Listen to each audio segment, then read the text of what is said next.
Hey,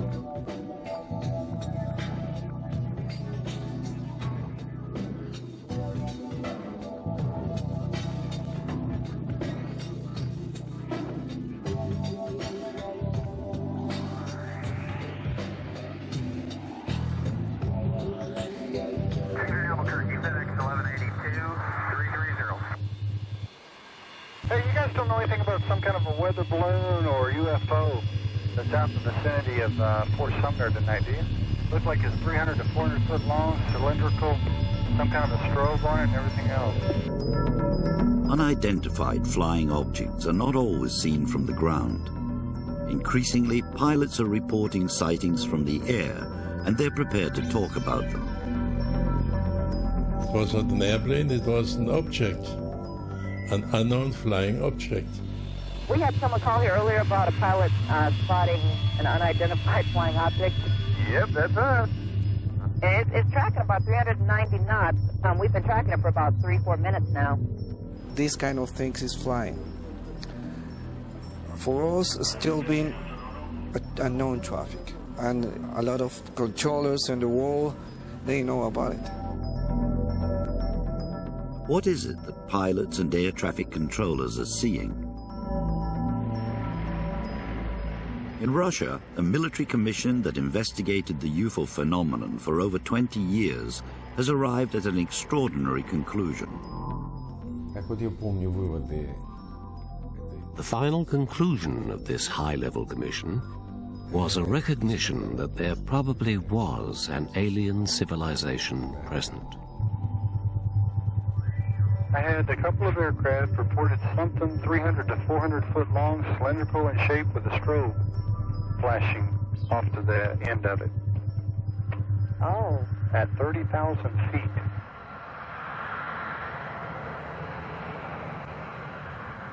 All over the world, highly trained pilots and air traffic controllers are observing strange objects in the skies.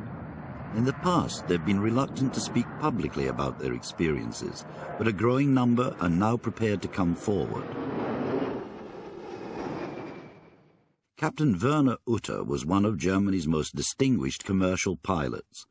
During his time as chief pilot with Lufthansa, he had 3 separate sightings of UFOs, and although he didn't report them at the time, he's prepared to talk about them now. One flight we took off in Beirut.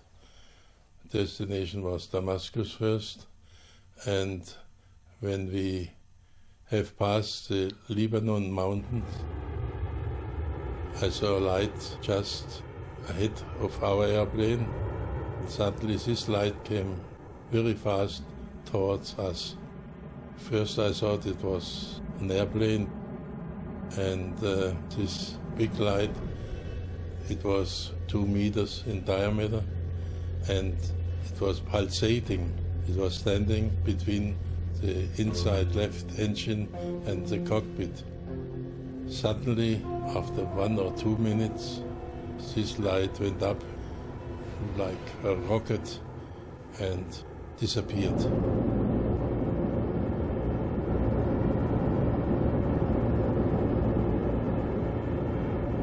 Some years later, Captain Utter had another UFO sighting. This time he reported it to air traffic control at Maastricht. This is the actual conversation. Okay, fine, and for 61, about 4 miles ago, we passed an unknown object like a cigar. Do you have anything on the scope? What was it like? Looked like a cigar, about 3-4 meters. It was too fast. No, we have nothing on the radar. Okay, fine. It was about 100 meters below us, just passing. Probably kind of UFO. Maybe Silberfahrt. UFOs are being seen in the skies over different continents.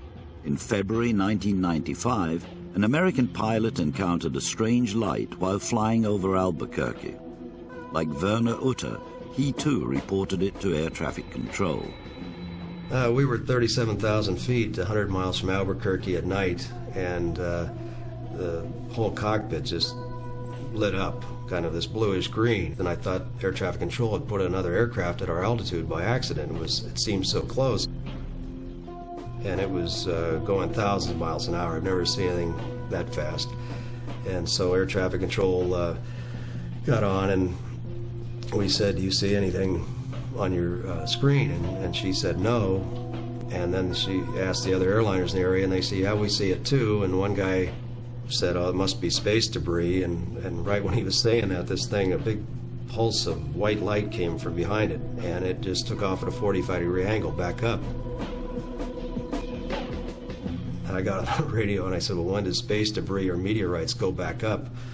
And at that time, there were 4 other airliners representing all the carriers, and nobody wanted to report it. British pilot Graham Shepherd had 2 UFO sightings in 30 years of flying, but it wasn't lights in the sky that he saw. I had a very clear view of this craft as it came towards us. It flew slightly below us, several hundred feet below us, and about a quarter of a mile away. And I had a very fine view in the sunlight, reflecting sun, of a hub-shaped craft. I would say about 30 feet across.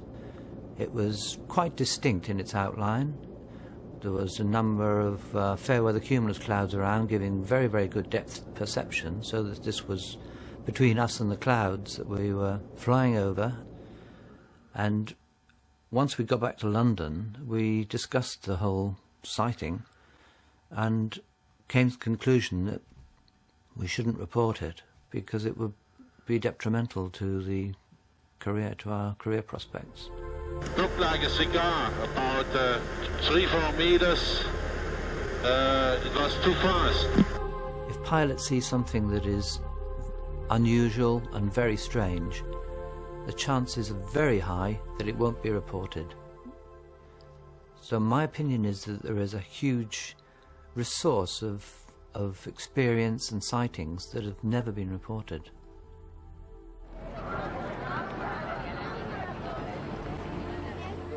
In Mexico, there have been literally thousands of UFO sightings in the last 5 years.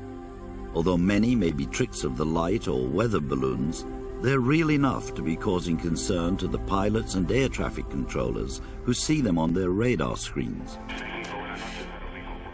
We have the responsibility to inform other pilots flying in all this in our airspace about that unknown traffic. The condition of flight, what is the heading, any kind of information that could be important for the pilots. The point is that they are flying there. These kind of things exist because they are flying, the pilots has a visual contact with them, and sometimes a radar have registered about it. These sort of sightings occur frequently, but as Mexican pilots and air traffic controllers admit, they're rarely spoken about in public or the subject of official reports.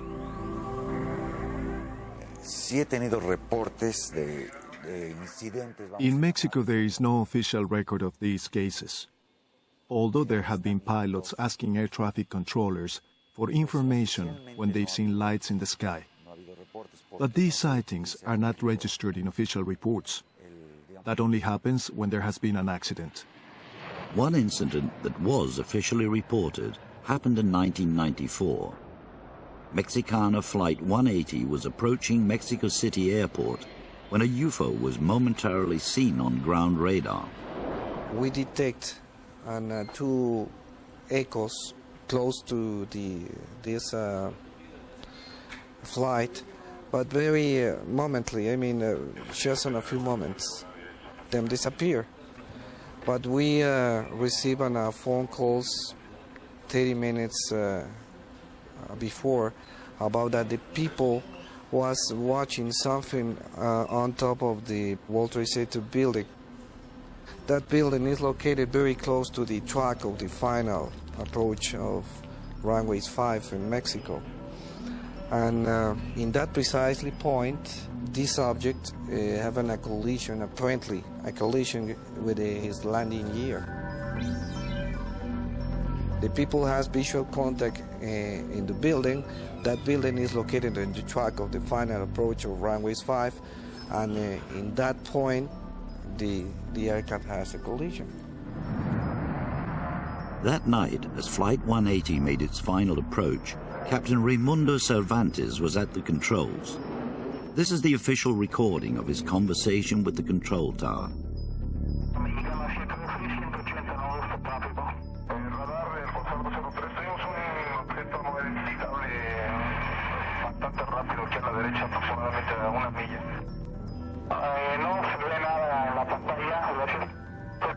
Although the UFO had disappeared from radar screens, this object in the sky was still seen hovering over the city.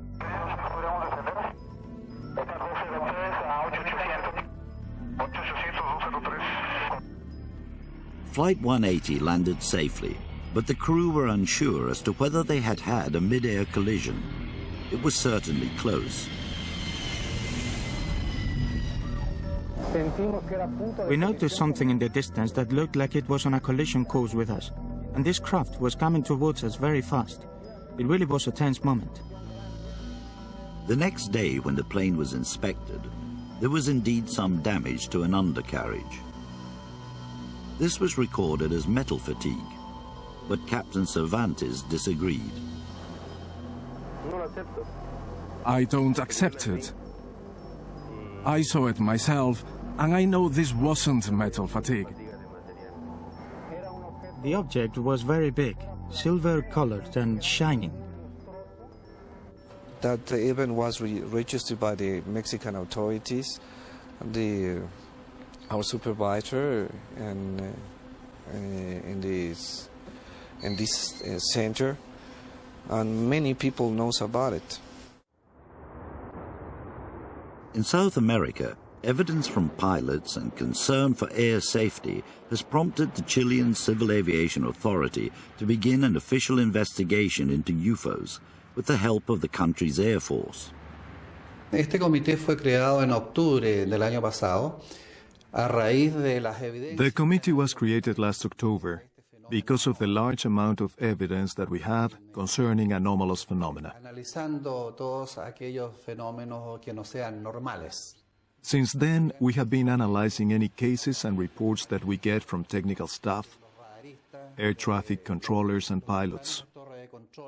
We also get information from local flying clubs, and especially from the Air Force and the Army.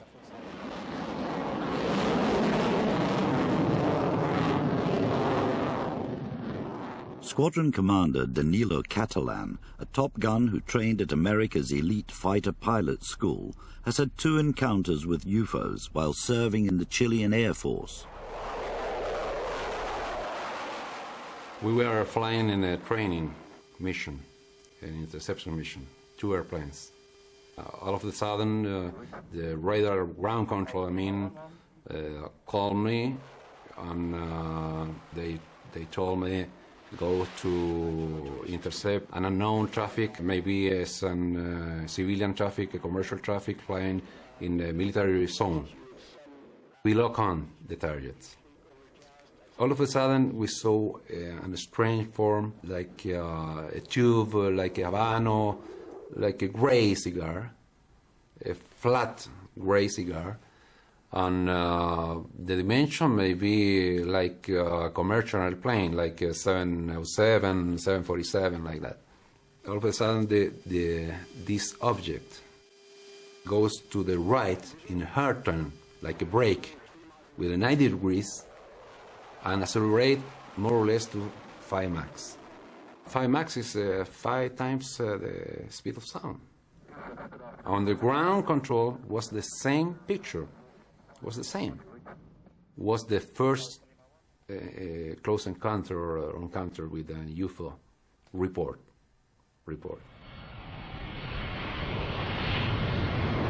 What are the UFOs that pilots and air traffic controllers are seeing? 564, can you pay that object at all on your radar? Cactus 564, no I don't.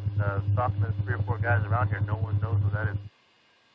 My certainty is that what I saw and what I have seen represents a technology which not only can fly in our planetary environment outside our normal aerodynamic envelopes, but by implication must be able to fly outside the planetary environment, well beyond our dreams and expectations. It's right out of the X-Files. I mean, it's a definite UFO or something like that. I don't know what could be, really not. I don't know. In case that belongs to the Earth, they are broken all the international rules, and that is very dangerous because nobody knows nothing about that flights, you know. It might be that it is something we don't know yet. Maybe, as people say, from outside space. I don't know it, but it could be.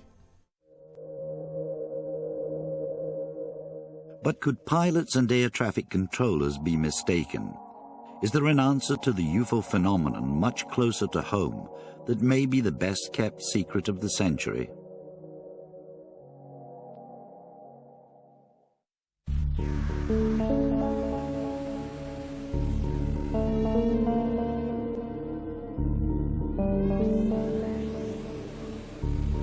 The research and development of state-of-the-art military aircraft has always been carried out under the strictest veil of secrecy. The latest machines have decades of high-cost science and technology invested in them, and they've been in the skies for years before their existence is ever admitted. Such ultra-secret programs are known in defense circles as black projects. And in this world, at any given time, there are few individuals who know for sure the shape of things to come.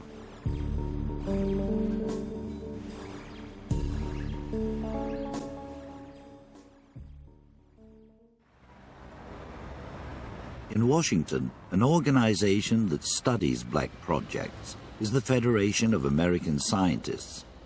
John Pike is their leading expert. Well, a black project is any project conducted where the fact of the existence of the project is supposed to be hidden from the public. The total black budget in the United States today is probably somewhere between $30 and $35 billion a year.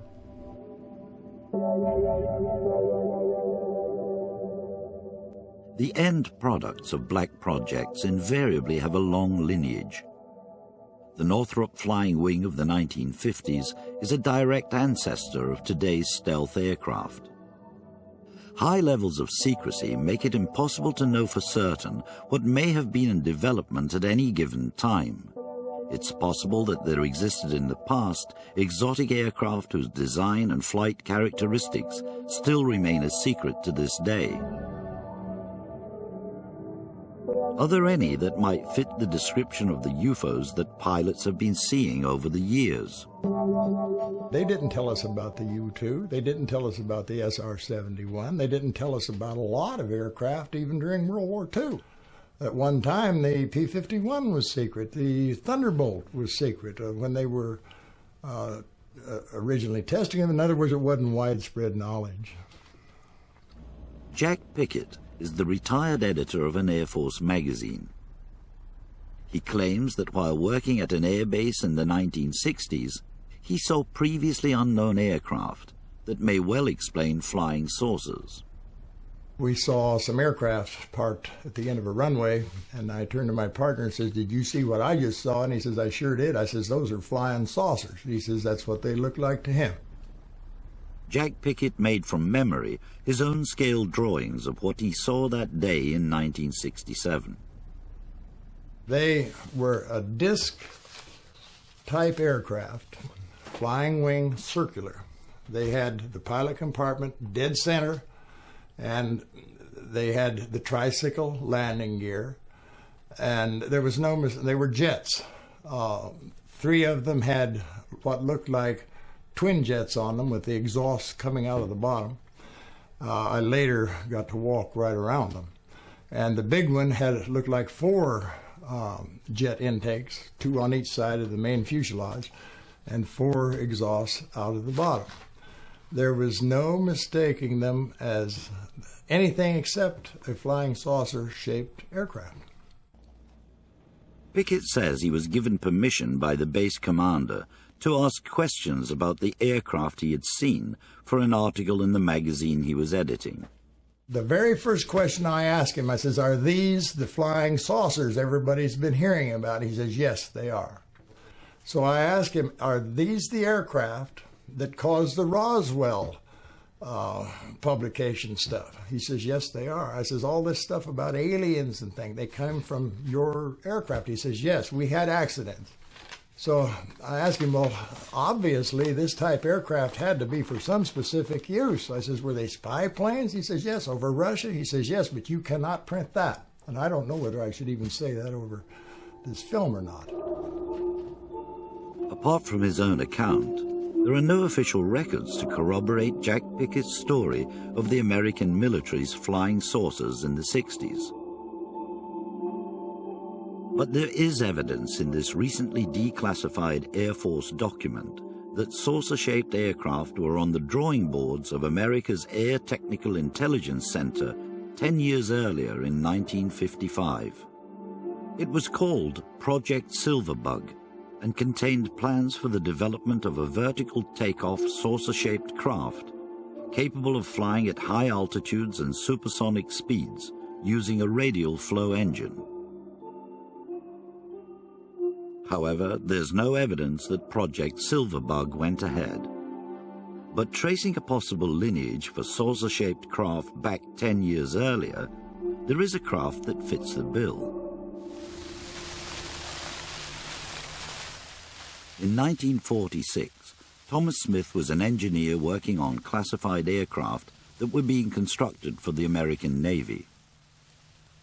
They took me out into the hangar and they showed me this new jet aircraft, and I said, "Oh." And then I looked over to the left and I said, "Holy mackerel, what is that over there?" And they said, "Well, since you're cleared for top secret, it's called a pancake. As a matter of fact, the material you've been testing is being used to build that." It looked like a disc, and the New Haven papers would report the fact that some round object was saw flying over New Haven. And of course we were laughing because those of us who worked on it knew what it was that they had seen. It's certainly the case that in the 1960s and in the 1950s, the Central Intelligence Agency knew that many UFO reports were in fact sightings of its classified balloon and aircraft programs, and didn't do anything to dispel the public confusion. The public was seeing a lot of classified programs back in the 50s and 60s, looked like unidentified flying objects. The intelligence community knew that those were their own programs and just didn't tell anyone. At a time when many UFOs were being mistaken for secret projects, the Air Force had already made a public statement that there were no secrets of their own that could be mistaken for UFOs. We can say that the recent sightings are in no way connected with any secret development by any agency of the United States. Rocket tests in New Mexico in the 1950s and 60s were frequently mistaken for flying saucers.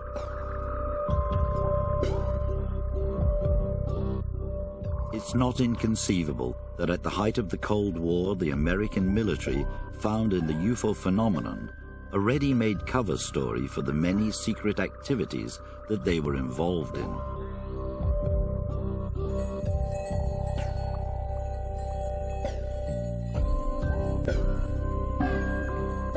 Today, the public is just as much in the dark about black projects. But there's no doubt that the technology is far more sophisticated and advanced than ever. Just how exotic the new propulsion systems and aircraft shapes of tomorrow may be is not known for sure. But informed commentators and aviation experts believe that a new generation, codenamed Aurora, is being constructed, and prototypes already flying. During the late 1980s, I think the United States government was spending several $billion on very highly classified, high-altitude, high-speed aircraft, publicly called Aurora, extremely secret program that to this day the U.S. government denies ever existed. But if you look at the number of reports of people seeing high-flying, fast airplanes, the amount of money that seems to have disappeared without a trace, and in the case of NASA's X-33, a lot of advanced technology that seems to have come from nowhere, I think there's a good case that Aurora was a real project. We spent a lot of money on it, and the government still denies it exists. It's thought that advanced technology from the Aurora project has been passed on to NASA's next generation of space shuttle. But a computer simulation is no proof that theory has become reality. Although there are reports of sightings of strange craft in this corner of the Nevada desert. Like the UFO phenomenon itself, the world of black projects is shrouded in mystery. One of its legendary bases, located here, is known variously as Groom Lake, Dreamland, and Area 51. For years, the American government denied any knowledge of it. The first picture to confirm its existence came from a Russian spy satellite in 1990. Despite formidable security around the base that is supposed not to exist, more pictures and some hint of the activities there are coming out. Area 51 is the primary classified test facility for aircraft by the United States Air Force and the U.S. intelligence community. Traditionally, that's the location where new reconnaissance aircraft, such as the U-2 and the SR-71, new stealth aircraft, such as the F-117 fighter, have been tested. It's also the primary facility where aircraft acquired clandestinely from Russia or other countries are stored and tested for evaluation. Reliable information on what goes on here is difficult to come by. Although some claim to have worked at Area 51, there is a suspicion that those who talk don't know, and those who know don't talk. But Edgar Fouché's credentials as an Air Force avionics specialist do qualify him with the exact sort of background to have been assigned to Area 51. I was there to repair and do a couple of modifications. And I went up every day at 4:30 in the morning before sunlight, came back every night after dark, and did this for 10 days straight. The thing that bothered me the most about Grimm was not somebody walking around with an M16 glaring at me when I was trying to work at times, but having to wear the goggles that looked like the black welder's goggles, that the sides are blocked off so you have no peripheral vision. And at about 30 feet, everything becomes blurred. And at 50 feet, if somebody was pointing a gun at me, I wouldn't have seen them. So, but any time you're outside, or I was outside of my facility, I had to wear them because they didn't want me seeing anything, say, in the next building over, or aircraft that were sitting on the flight line. There are rumors that the Aurora project is responsible for many UFO sightings in the vicinity of Area 51. Ball-shaped craft and strange hovering lights. There are those who believe that Aurora has produced a revolutionary breakthrough in advanced technology. Edgar Fouché thinks he knows what it is. To me, the most fascinating vehicle from the Aurora program has been the TR-3B. It's a triangular-shaped vehicle that uses a circular accelerator, as you imagine a circle within a triangle, that rotates a mercury-based plasma at 60,000 revolutions per minute, pressurized at 250,000 atmospheres, and supercooled to 150 degrees Kelvin. I absolutely believe that all the triangular-shaped vehicles that have been spotted belong to the U.S. government.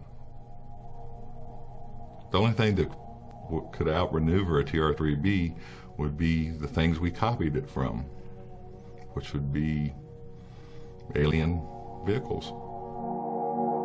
Edgar Fouché can produce no proof that he has ever had any connection with Area 51. And the notion that Area 51 is in possession of recovered alien technology and reverse engineering it into exotic new propulsion systems and craft is widely held by those who believe in UFOs, as does Edgar Fouché. And there is no evidence that his TR-3B aircraft exists.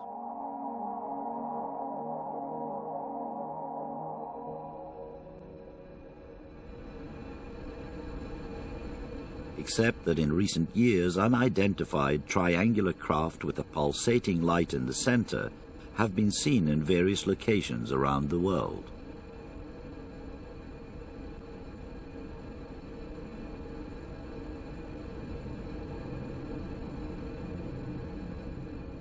You have my word, whatever it's worth, that I trust my friends. I believe what I've seen, what they've seen and told me.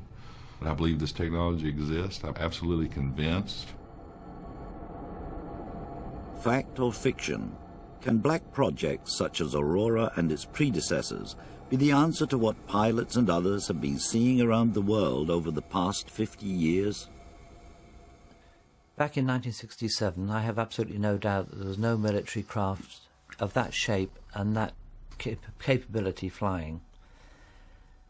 Having said that, if there were to be such advanced technology, secret technology from the military, then not only would they have the advanced craft, they'd have the advanced control systems, radar control systems, and very well briefed pilots who would be invited not to fly in conflict with airliners, certainly not to fly on reciprocal courses in airways, but to confine their experimental flying to the areas such as the North Sea, maybe out in the Atlantic somewhere, or the deserts of America. Maybe at that time was the SR-71, the American airplane, but they can fly about a 3.3 max. And the radius of turn at that speed is about 20 miles. And this object was in a hard turn to the right and disappear. Was very impressive.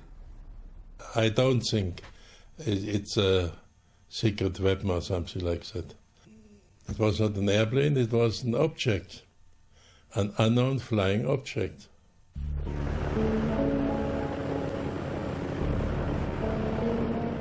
It is a fact that in 1947 the American government believed that the UFO phenomenon was real and might be an advanced secret weapon of Soviet origin. It prompted an official but secret investigation. General Twining, head of Air Materiel Command, declared that the phenomenon was real and that unidentified objects the size of aircraft were being observed. What began as a classified project became a public study by the Air Force, known as Project Blue Book. The Air Force interest in this problem has been due to our feeling of an obligation to identify and analyze to the best of our ability anything in the air that may have the possibility of threat or menace to the United States.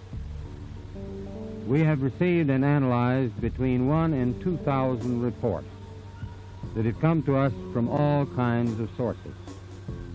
Of this great mass of reports, we have been able adequately to explain the great bulk of them as hoaxes, as erroneously identified friendly aircraft, as meteorological or electronic phenomena, or as light aberrations.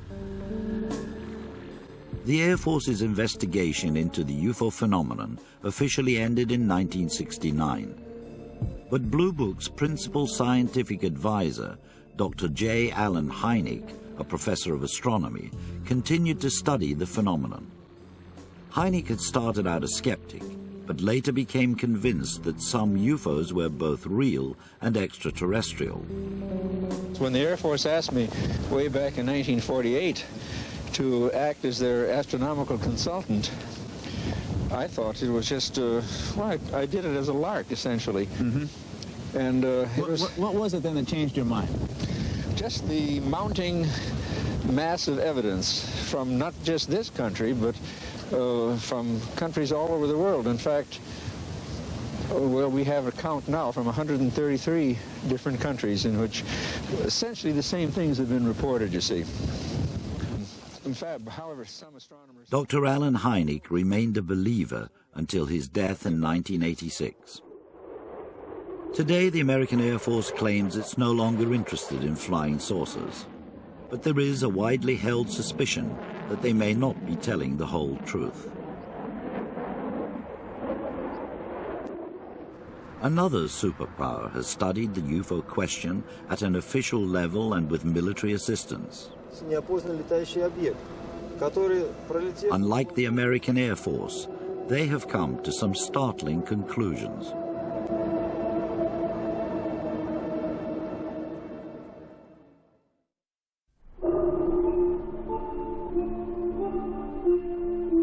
In Russia, where secrecy once governed every aspect of life under the former Soviet regime, the UFO phenomenon was investigated over 20 years at the highest scientific and military level, their equivalent of America's Project Blue Book. Today, there's a surprising degree of openness about the subject. Official military reports on UFO incidents are freely available and keenly read in public libraries all over the country.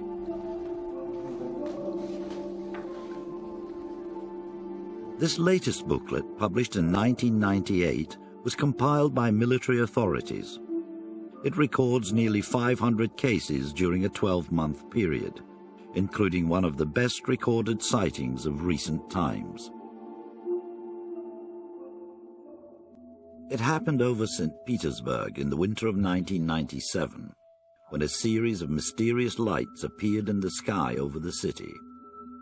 Multiple witnesses, several different video recordings, and the involvement of air traffic controllers make this one of the most comprehensively documented UFO sightings ever.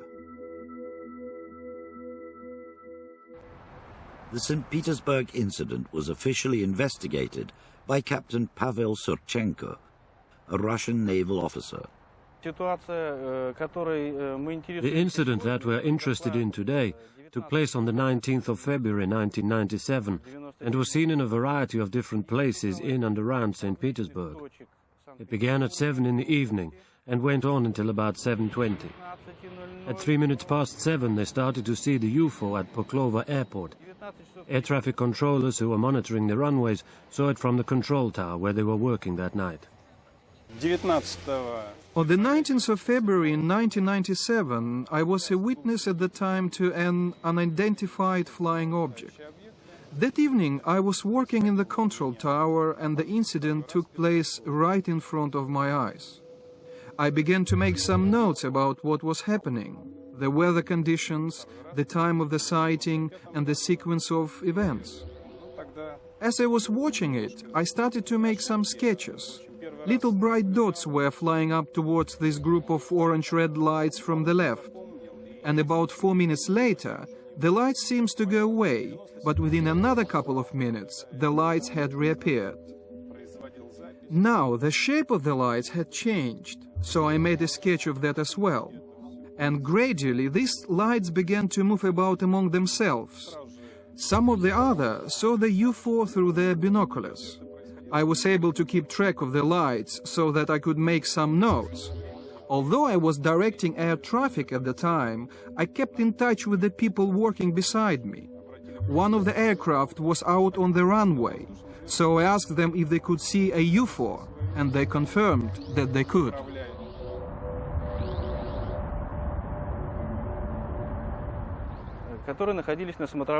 Reports began to come in from different locations at about the same time, confirming that unidentified flying objects were being seen, illuminated objects which appeared to be out of the ordinary.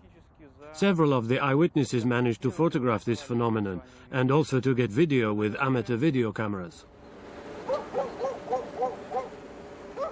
That night there were at least 3 separate video recordings of the UFO, taken from different positions in St. Petersburg.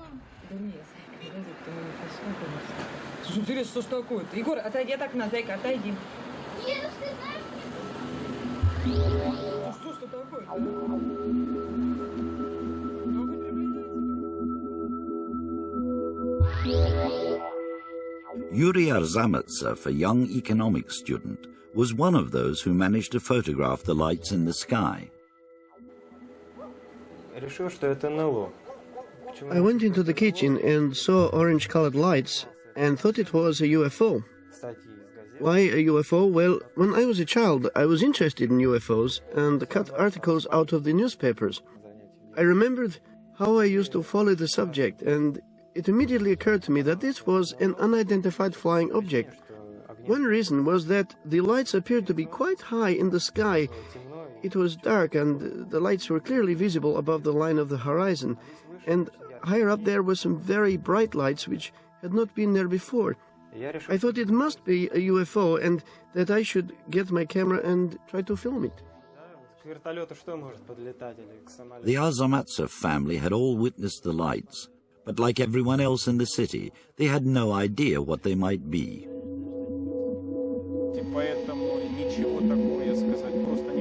I'm not an expert in this field, so I can't say anything officially. I was just an eyewitness, well, maybe better qualified than the man in the street, because I compared visual information, notes and readings from the radar. I can only say it was definitely some sort of unidentified object, extraterrestrial or some sort of secret tests. I have to say, I can't understand the need for secret tests over St. Petersburg.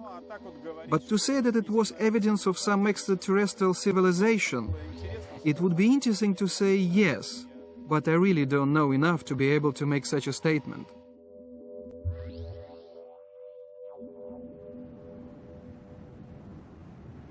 It was the mysterious and unexplained nature of UFO sightings that led the Soviet government to establish an official inquiry into the UFO phenomenon 20 years ago. It involved both the armed forces and the prestigious Moscow Academy of Sciences. The reason that the Soviet Union began this project was the fact that a huge number of sightings and reports of strange phenomena were received by the Academy of Sciences. Most of the time, we were unable to offer any convincing explanation.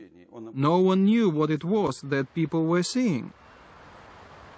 A directive was issued to all units of the Soviet armed forces that any UFO incident should be the subject of an official report and sent to Moscow. I worked from September 1977 to June 1989, and I used to get daily intelligence records in connection with any incidents that might have occurred.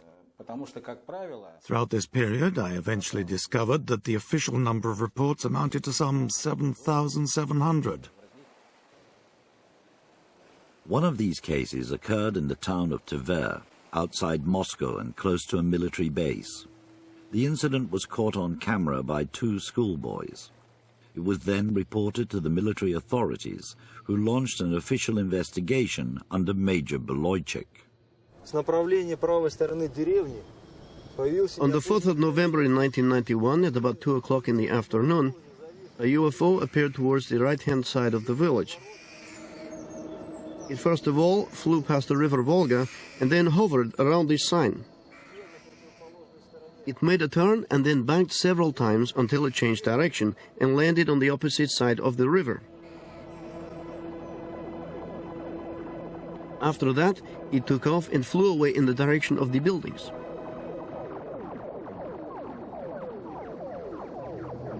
Two schoolboys took in the order of 11 photographs.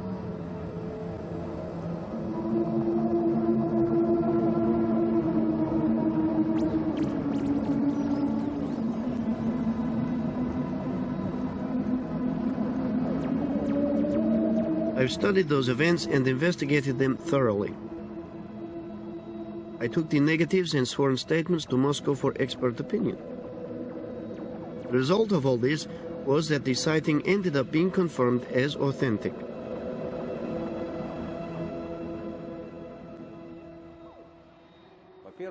There were two things in particular that attracted the attention of military specialists. When observing the behavior of the UFOs, the question of the extraordinary maneuverability of the flying objects always came up, irrespective of wherever the sighting took place. That is, they could alter their trajectory literally like an insect in flight. This was all highly significant. If our planes could move like that, not a single American fighter would be able to catch them.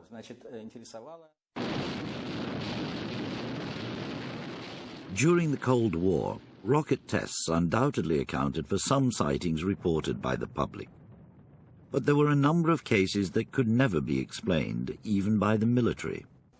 In the end, because we could not explain everything, we felt that the scientific research into these phenomena should be continued. The fact that there weren't many examples, maybe 5 or 10 cases that were inexplicable, didn't mean that they weren't important. In fact, they were probably much more important than those thousands of sightings which did have a rational explanation. In other words, it was felt that there was a great need for the research to be continued at a serious scientific level. One scientist who assists the military in researching the UFO phenomenon is Yuri Semyakov, a professor of marine biology in Moscow. He has investigated several incidents of alleged UFO landings across the country, analyzing soil samples and vegetation to find out if there is any noticeable change in their properties. We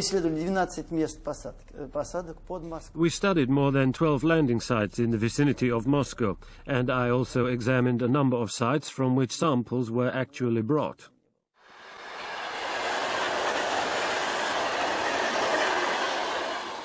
One incident which Semyakov studied in detail occurred at Podreshkovo near Moscow in 1979. An extraordinary event took place here 10 years ago. We visited this site several times because of reports that a UFO landed. There was a train passing by, and 2 people saw this UFO, and they were astounded by what they saw. After that, we came here and studied the site. I personally supervised several biological experiments. I brought some insects here, ants, flies, and even worms, and studied how they reacted to the site. That is, did they change their normal pattern of behavior?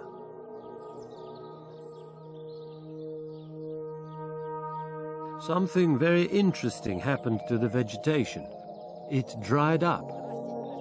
Now, of course, it has grown again and covered everything over, but at the time the trees withered immediately and quickly turned yellow, and now all that is left are tree stumps. And further away over there, the trees are still dying.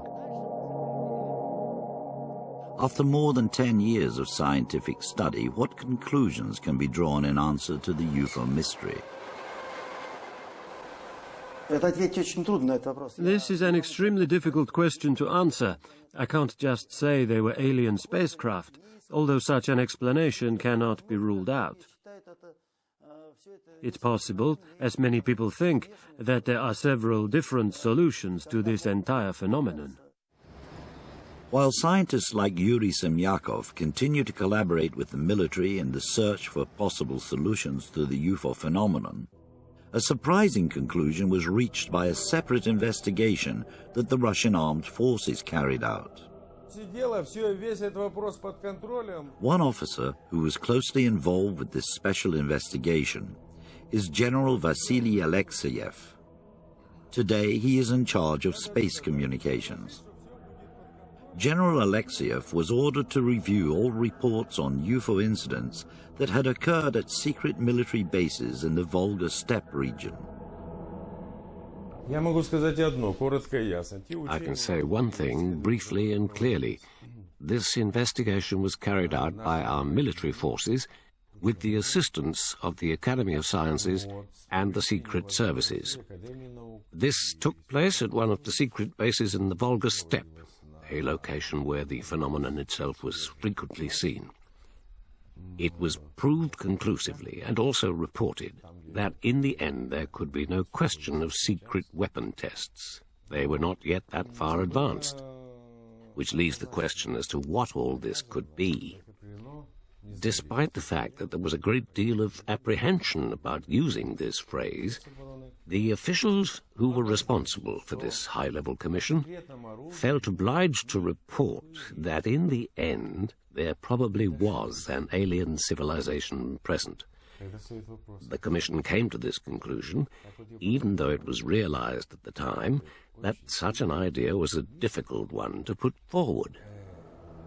The fact is, this alleged report has never been reproduced publicly. There's no proof that it exists, and there is always the possibility that the Russians, like the Americans, are exploiting the UFO phenomenon to cover up some of their most closely guarded military secrets. I give you my word as an officer that, with the exception of information relating to the location of military sites and intelligence which might have national security implications, I am discussing everything else associated with this phenomenon with a completely open heart. UFOs are extraterrestrial in origin. Even if it were the final conclusion of the secret Volga investigation, is it an answer that a high-ranking general can seriously support? Well, I think I've confirmed several times that I do actually support the notion that these objects appear to be of an extraterrestrial origin. I would also like to point out that if you take all the available evidence and the reported cases, then there's no other explanation that makes any sense.